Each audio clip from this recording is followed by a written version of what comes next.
This just came out today.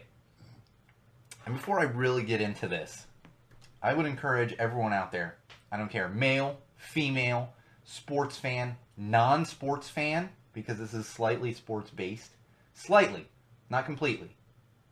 I would encourage you to head on over to ESPN.com, and in fact, more specifically, ESPNW, which is a portion of ESPN.com, where it's more women centric. It's all articles written by women, stories about female athletes, and all the likes.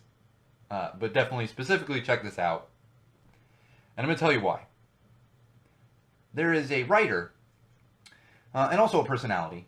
If you're an ESPN watcher, she has been on SportsCenter, The Jump, Sports Nation. Happens to be local, so you can, if you're in Los Angeles, you can also hear her on the radio here, and that would be Ramona Shelburne.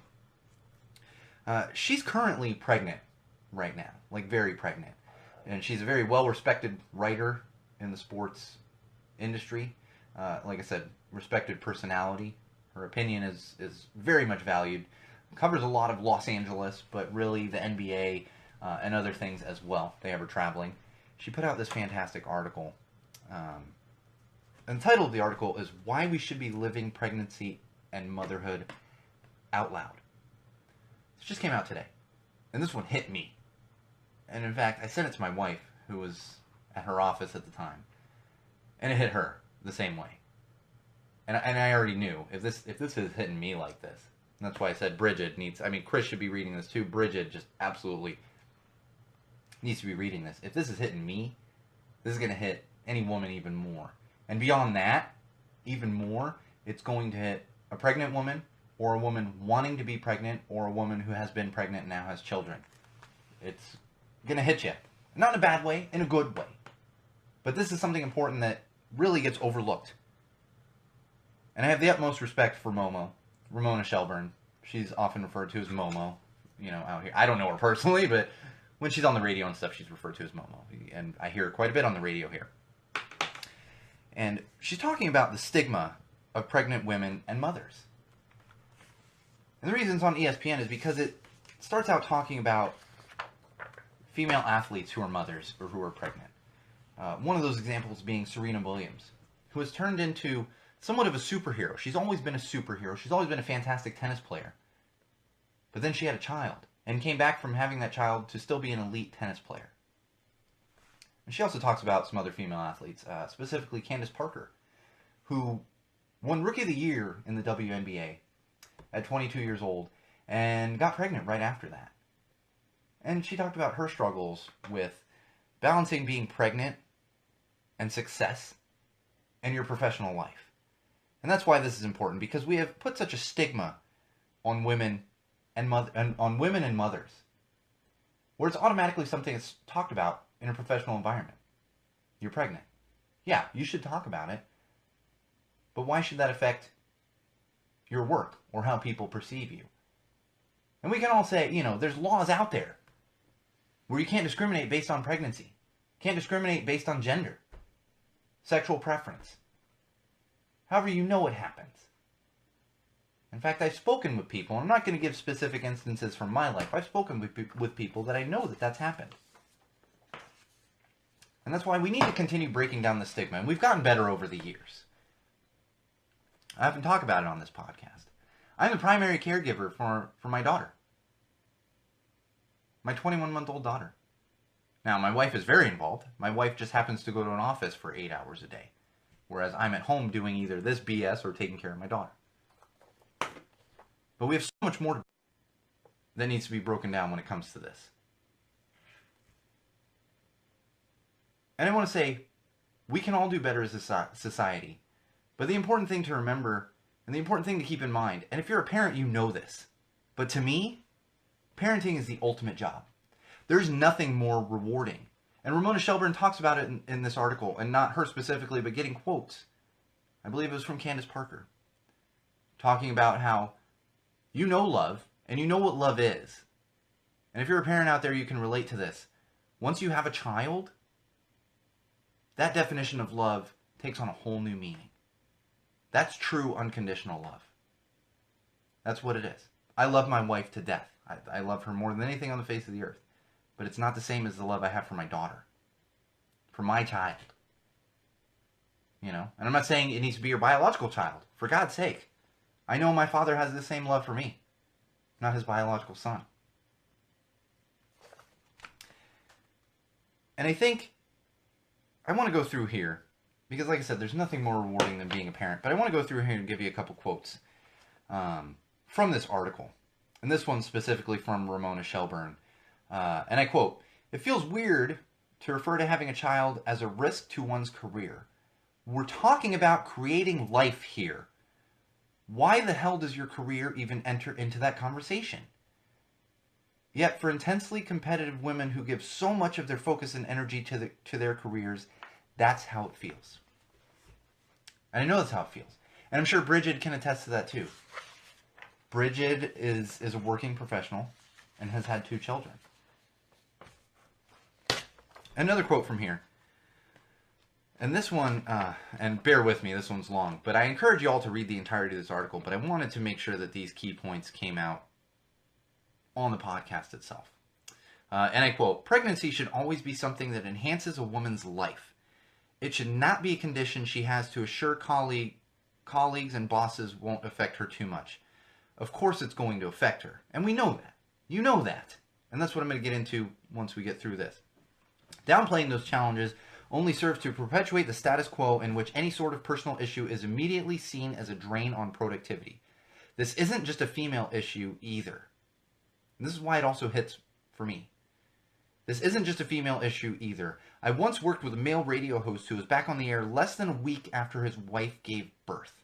When I asked why he didn't take off a little longer, he said, 'In my business, listeners think your show got canceled if you're out longer than a week.'" In the business. No understanding that the guy had a child. You know? And the other thing is, as men, as fathers, as everything else, we can also do better. And we can help to move this change forward, not just by talking about it and helping to remove that stigma, but there's an example. A guy's back to work less than a week after his wife has a child. Less than a week! No bonding time with his child. None whatsoever. And that's where we can also help with it. Take that time.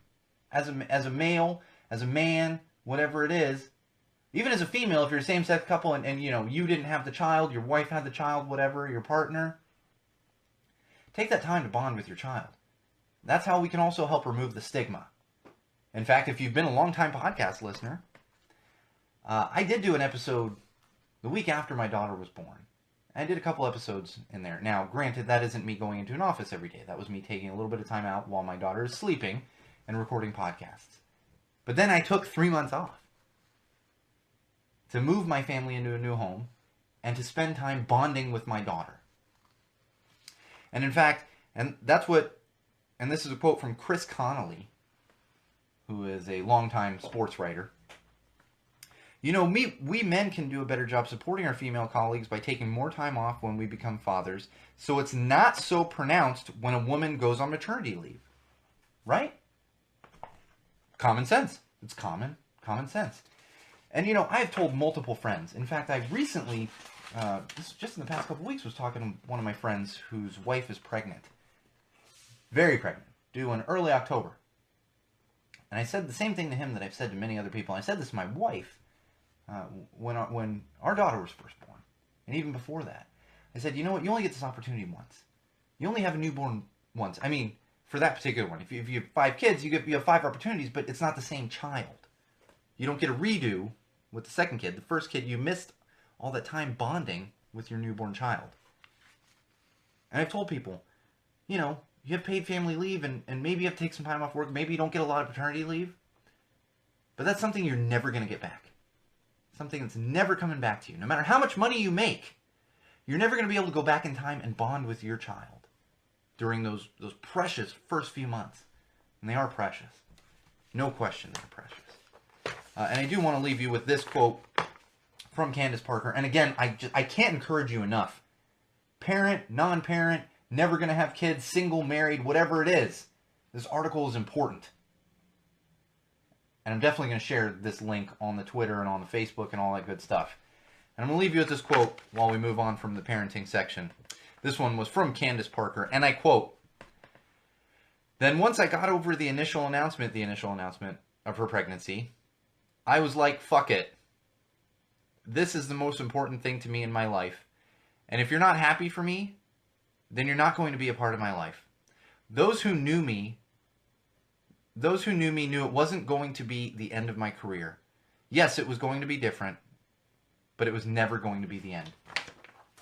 Candace Parker, who had won Rookie of the Year and got pregnant right not long after that, obviously had to take some time off to be pregnant and have a child and then take care of that child. She has since won a WNBA championship, a league MVP, among other numerous awards. She's one of the best women's basketball players in the entire country, entire world. I wouldn't play her one-on-one. She'd probably kill me. Thank you, Chris, for sharing that. Chris is actually sharing the actual article on the live feed. I can't encourage you enough to read this, because this is how we move forward as a society. We're the only country in the world that doesn't really appreciate paternity leave and maternity leave. There's other countries where women get a year. Take a year off. Bond with your child. Take care of your child. And then at the same time, we can't be taking jobs away. My wife's going to kill me for saying this, but this is something my wife constantly struggles with having a child at home and her professional career. And constantly being worried that she's going to be passed over for things because she has a child. And we shouldn't live in a world like that. We shouldn't live in a country like that. We shouldn't live in a world like that. It just shouldn't be like that. You're creating human life. And not only creating human life, but you're preparing that human life to be an upstanding person in society.